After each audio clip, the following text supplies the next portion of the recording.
Hey, mukha mo yan. Tapang oh. Kinakagat niya mga master oh. Fishing tutorials, fishing adventures, radical news, and sharing of thoughts at Kuya Net Fishing Hobby TV. So ayan guys, good morning. So dito na ako sa dagat. Maliwanag na ang malapit na sumikat ang araw. So on time check po ngayon ay alas 5 AM. Umalis ako sa bahay ay 4:30. So maliwanag na dito sa dagat kasi malaki pa ang buwan. Ngayon mga master ay parang 3 days after ng kabilugan, kaya maliwanag pa ang buwan. So ngayon ay weekend pero solo pa ako ngayon dito sa spot. Wala pa ako natatanong na angler. Pero maya maya mga master, tiyak dami ito. Gawa ng weekend ngayon. So ayan.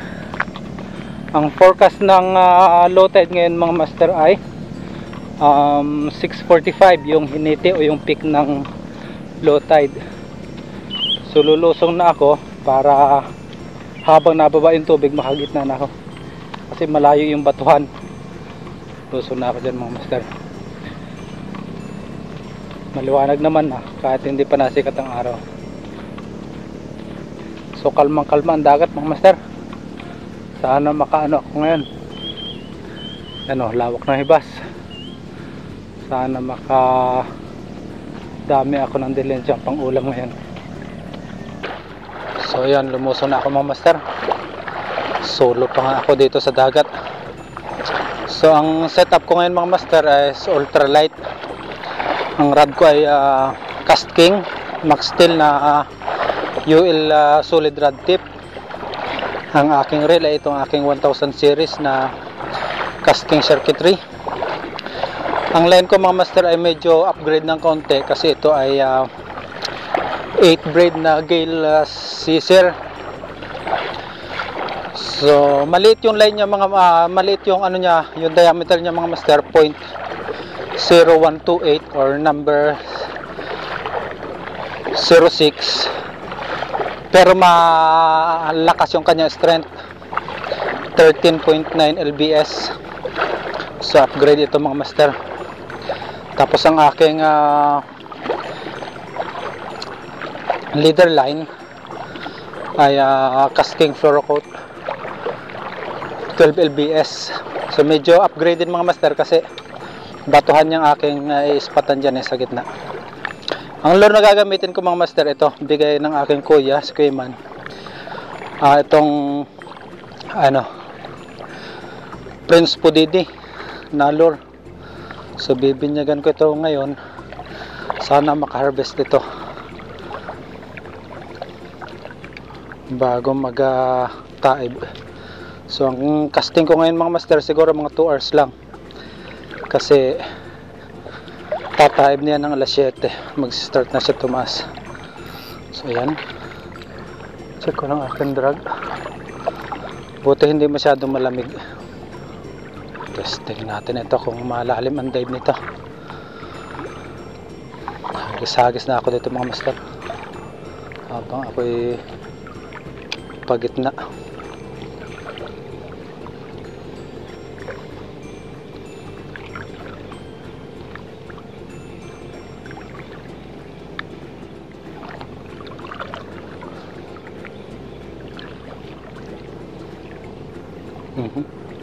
Sabit sa kulapo.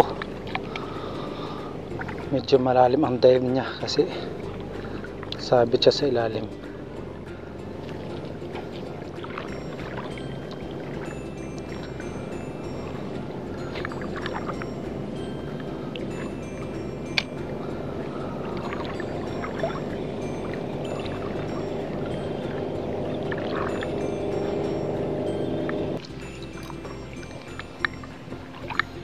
Yan, sabit mga master. Sabit, pero kanina parang may humila lapitan ko. Medyo may bato-bato na dito ng kaunti. Baka may sigapo na dito. Pero malayo pa mga master. Halos hindi pa ako nakakakalahati. Ay, makula po pala. Tagal kong hindi nakakapag mga master eh. Tagal kong hindi nakakapag-castingin nga. Kulapo nga. So, kaya pala sumusunod, kala ko may kumagat. Makulapo pala ito. Taas ng mga master. Ano, lutang ang kulapo. Ito. Yun, mga master. Mataas ang kulapo. So medyo mahirap mag-casting.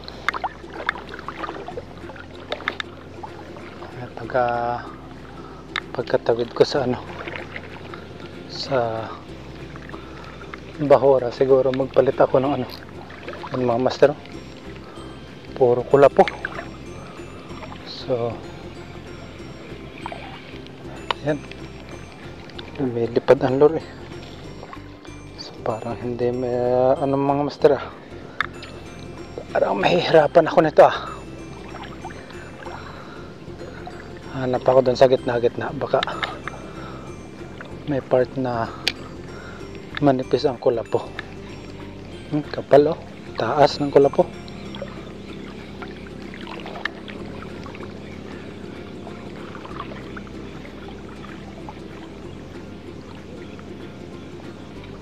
Mataas ang kulapo.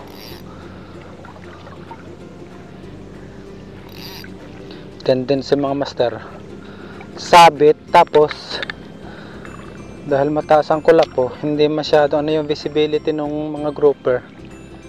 Hindi nila masyadong matatanaw yung lure kasi nga cover ng mga kulapo. So yan mga master, nakatawid na ako. Sikat na pati ang araw. Ito na yung bahura, lutang na siya.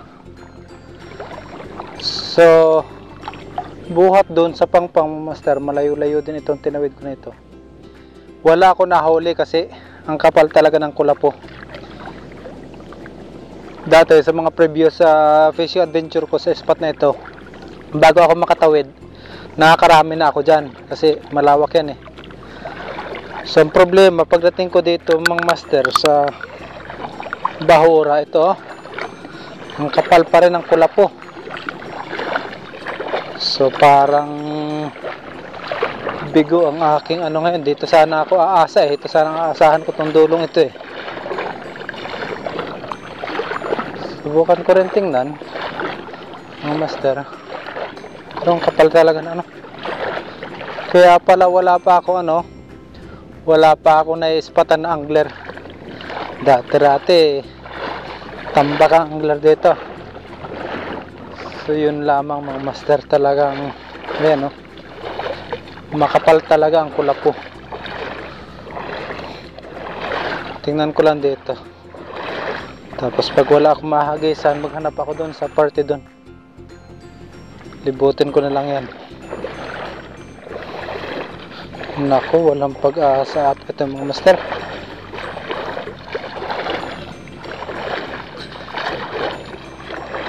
Matagal-tagal pa ito, bubulaklak pa ito eh. Sabagay, may buko na yung iba. May bunga na yung iba. Try ko lang dito sa malalim-lalim mga master. Okay, magkakaig eh. Kaya pala wala na mimiwas. Ay, hindi. Hindi magkakaig yung mga master. Talagang makapal. Sasabit lang ako. Lalim dyan. Tanawin ko lang dun. Lakad ako sa bahura tapos tatanawin ko kung saan parte manipis. So yun mga master, galing ako dun sa dulo ng bahura. Naglakad ako. Pagdating dito, parang mas makapal pa yung kulapo dito Yan mga master hanggang dun sa tawiran papunta sa pangalawang bahura. Ayun, lutang ang kulapo. So parang wala talaga ako mahagisan.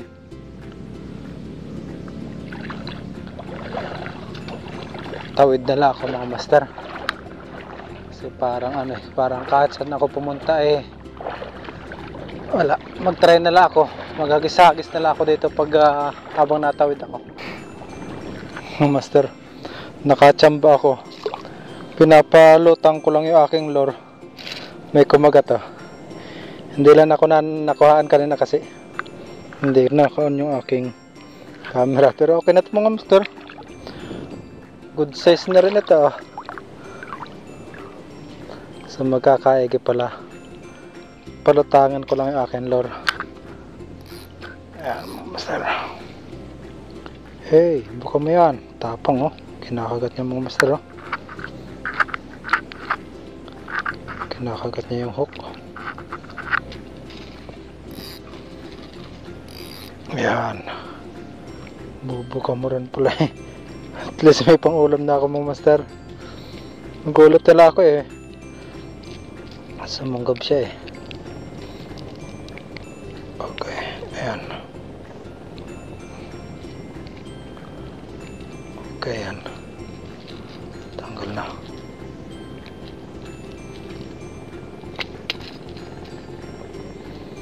Okay, 1-0 mga master. Okay na rin ito. Pwede na itong pansigang.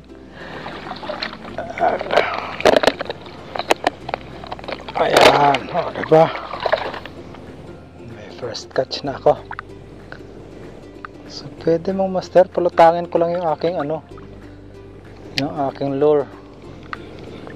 Kasi pag natanaw naman nila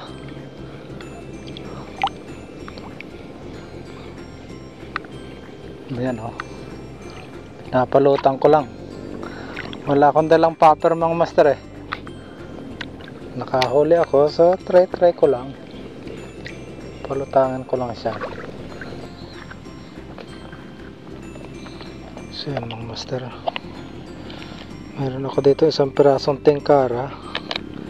Ito bigay din to ni Kayman hindi pa ako na-order nito. Tsaka teka baka malaglag. May nakakasa ako ditong soft bait kaya mga master iba na ang kulay niya.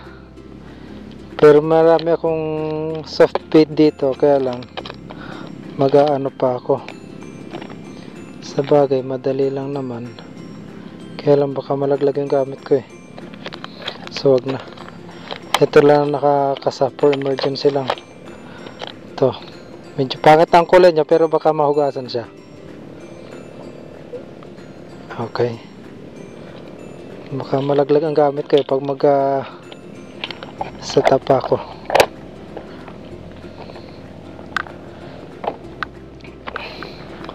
So sana magkaigi itong tingkara tsaka tsaka soft bait. Makadilhin sila ako dito mga master nang maiuwing pang ulam kahit pamprito lang. So ayan, mag jig head na lang ako dito sa mababaw. Yun, malayo-layo ang hagis. 5 grams yung aking yung aking tingkara ang lapit ng hagis kasi 3.5 grams lang.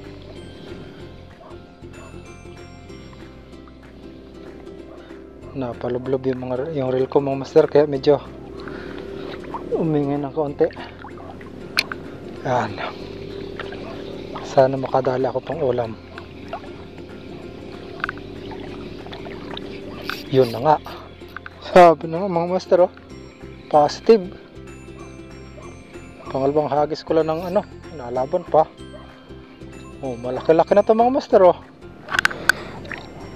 diba? Pangalawang hagis ko ng soft bait.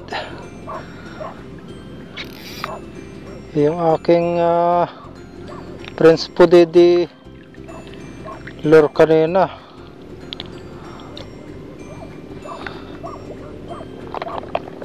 Isang oras mahigit na ako naghahagis Tsamba lang yung tingnan ko mga master kong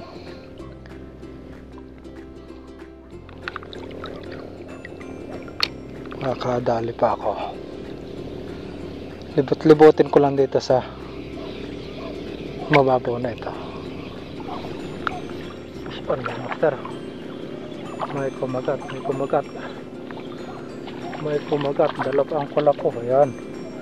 Sabi ko na mga master. Sigaras na medyo maliit pero okay na ito pang preta mga master. Pang ulam na rin ito.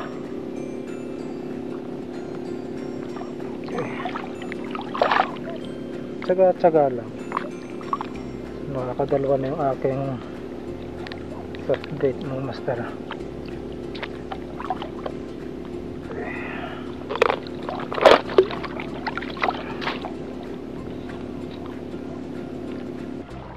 Yan mga master, uuwi na muna ako.